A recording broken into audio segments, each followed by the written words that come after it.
Hey guys, how's it going? Sorry if my voice sounds a little weird today and kind of cloudy because I've been sick the last few days and I haven't exactly. My voice and stuff is just coming back, but I got a Gatorade here, so hopefully that'll make me feel better. But I wanted to make this video real quick just to give you guys kind of my reaction on how the Daytona 500 went this year. In a lot of ways, it was a good race. The Gen 6 cars I thought looked really great.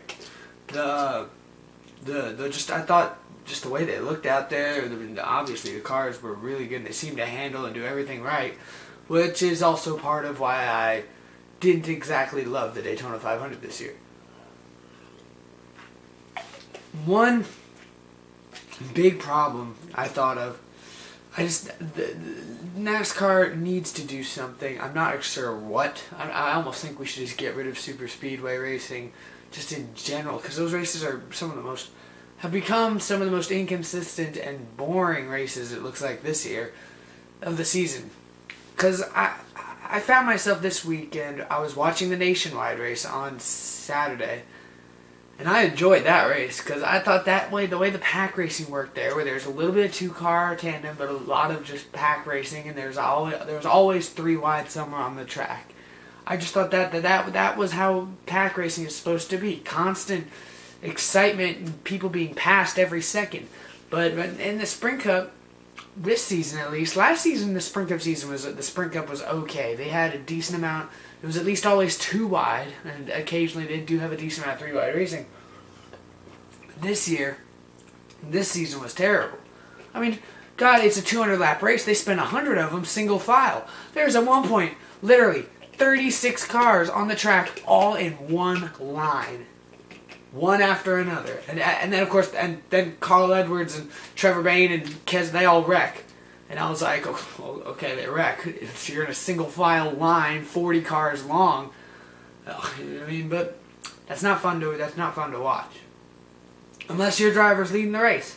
Because I remember 5 or 6 years ago when I'd go into Talladega and they'd always joke about how it was anyone's race and there's a new leader every lap. I mean, you could not hold on to the lead for more than a lap or two at a time. If you did, you were insanely lucky or great or something.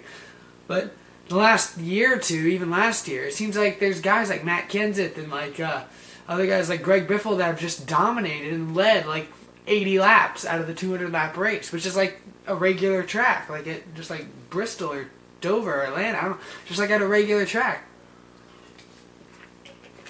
And that's because of the single file or two wide sort of racing, where it's like one really long line and then another kind of midget line on the other end, on the inside or on the outside.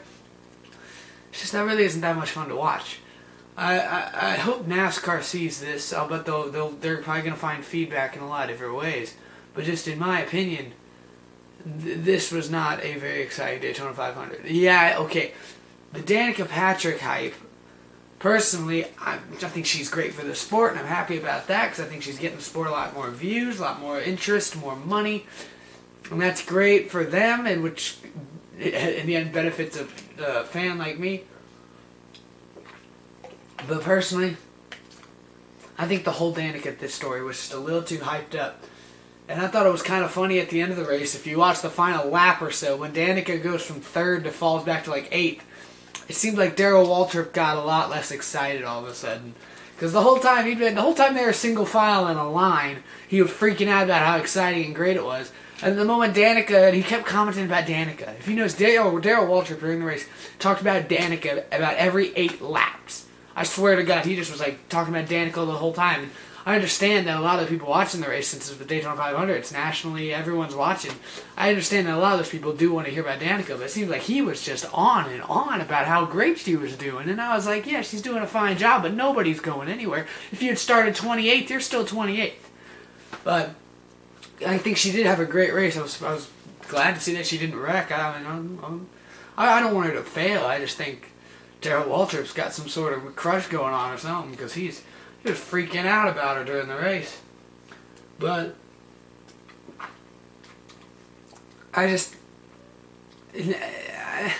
part of this could be me angry because Matt Kenseth blew an engine this week and I was mad about that. So this could be me angry about that. But even before that, Matt Kenseth led like 83 or 86 laps or something out of 200.